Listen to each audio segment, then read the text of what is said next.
What are some of the challenges you face when it comes to working with parents? Because I know some parents are hardcore. You know, they have a hardcore stance when it comes to particular careers. If it's doctor, it's doctor. Yes. I did not raise you to become a musician. Yes. They have very, you know, strong stances when it comes to careers. How are you working with the rigid parents so as to, you know, expand their thoughts and expand their capacity to accommodate their children's likes and dislikes? Yes. I've come across two types of rigid parents. Type one has a child or a young person who has gotten a very good grade. They have an A. And this parent says, we cannot waste an A on business or I don't know what course, you know.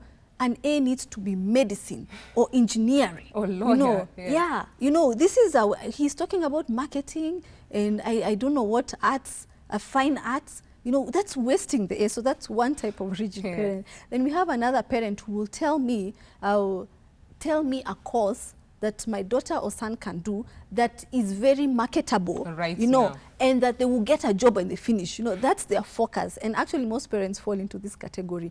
They're talking about a course I have never had. You know, where do you get a job for that? They, you know, advise him. Tell him he needs to do something that, you know, will get him a job. So usually I take parents through that same process that this young person needs to really discover themselves, because you don't have to be marketable today. You know, you don't have to get a job when you finish. He can actually begin his own business, and he can do that even before he graduates from college if he really knows what his passion and his talent, where it lies. And if it's complemented by the academic program he's taking, then, you know, we have a successful candidate. But just really talking to the parent and taking them through the process.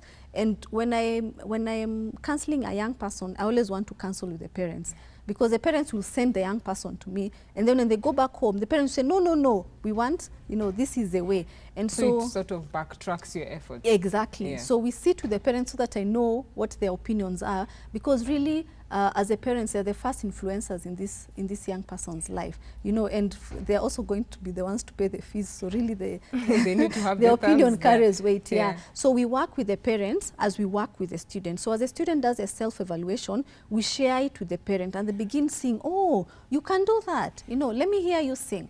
Let's see some art." And parents are actually shocked. You know, they were not aware that their children could do that. Yeah. How much does emotional balance influence the perspective of a youth when it comes to transitioning into careers, so as to get themselves on that position they can either choose a career or passion? How much does their emotional and mental environment influence that?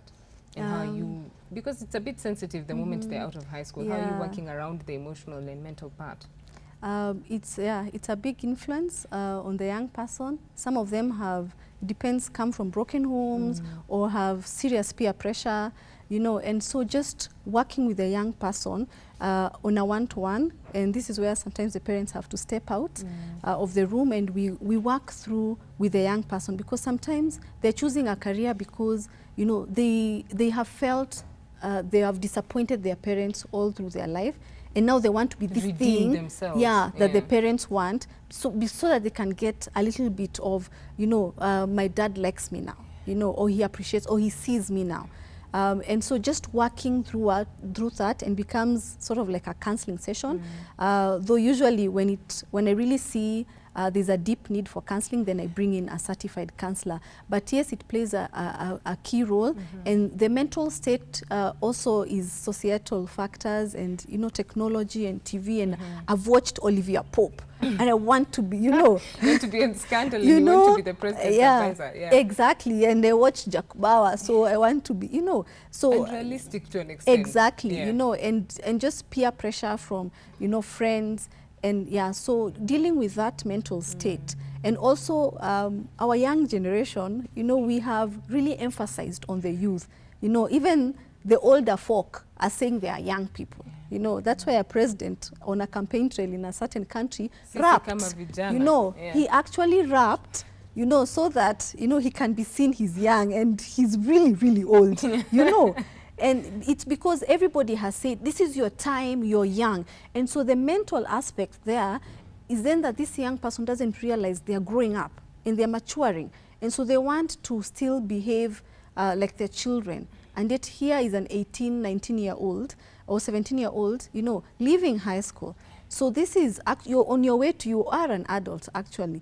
And the young person doesn't realize that. They still want to remain, you know, I'm still young, you know, I don't have to rush, you know, this is my time, I have my not whole life. The need for urgency, you know, exactly. Some form of urgency. Yes, and not knowing that the decisions they make today will affect them in 10, 15, 20 years. You know, they don't stop being them because they made them when they were young, you know. And so working through that so that the person can see themselves as an adult, as a mature individual who can actually make decisions for themselves or begin that process of making decisions for themselves if they haven't done in the past. And how are you mending the family? Because I know the moment you deal with sensitive, emotional and mental challenges, not really mental retardation or mental, in terms of the environment around the mind, how are you working with the children even as you're working with the parents so that it's not only a one-end solution, you're also in a sense almost mending the family so as to get the growth of the child on that path. They feel that they have support right from the home even as they're getting empowerment from you.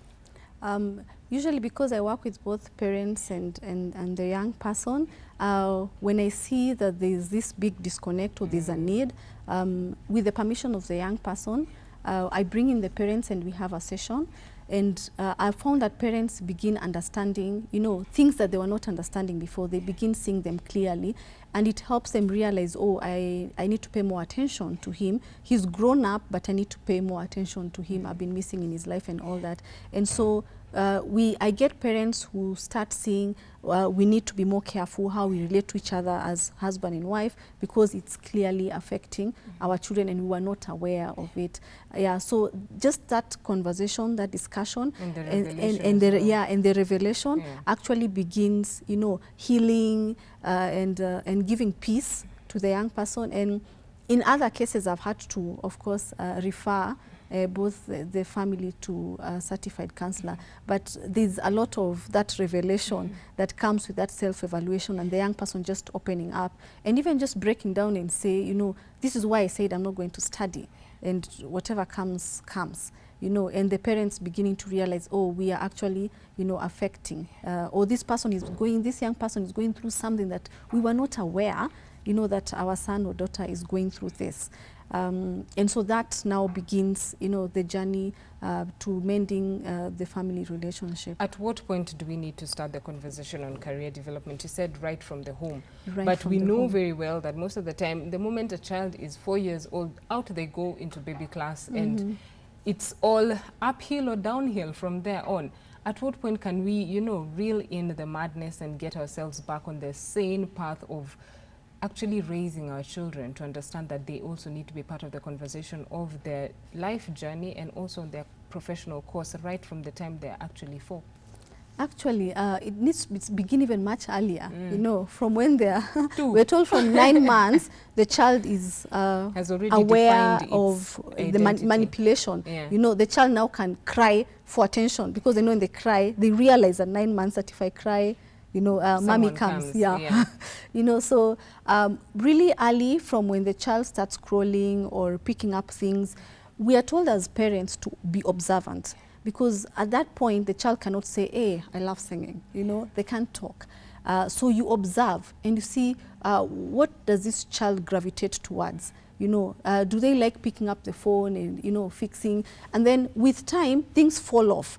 You realize as the child was younger, they loved, you know, starting the TV or doing things on the phone. But as, you know, by the time they are 3, you know, they are dancing. When there's a song, they dance. They are humming Sunday school tunes. And you start realizing, okay.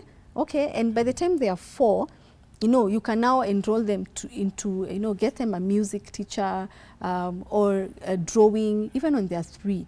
You know, drawing and coloring, and just see where what the child gravitates towards. And as they grow, you know, and as you keep observing and provide opportunities for them, if it's sports, if it's music, if it's science, if it's drawing, drama, whatever it is, provide opportunities for your child and you'll begin seeing a change. At least something will start defining itself around the child. Even as we close the interview, Mugure, what do you think about the institutions? What can they do at this point when it comes to equipping the youth even as they exit the institutions of learning, that is high schools, into the higher institutions of learning? One phrase. I think more emphasis on skills development as opposed to theory and academic. Yeah, because our schools and our system really is focused on the theory and the knowledge and the academic as opposed to skills and talents. Which applies a lot of pressure to the yes, youth, right? Yeah, and then there's no extracurricular, there's no emphasis on the extracurricular, on the talent, and that's where the student realizes their potential, their interests, their skills, and their talents come out from that. So that is not emphasized, the academics is. That is we will close the interview, we'll not add more on it. Of course, we'll invite you again to just to give us the finer details when it comes to career development, and that will be on Table Talk. Thank you so much for joining us. I hope you've been inspired. For those of you who are school leavers, it does not always end with a negative result or even positive result from your KCSE examinations. You can always seek advice on what career you can take up even as you get into institutions of higher learning. From the team and myself, enjoy the rest of your viewing.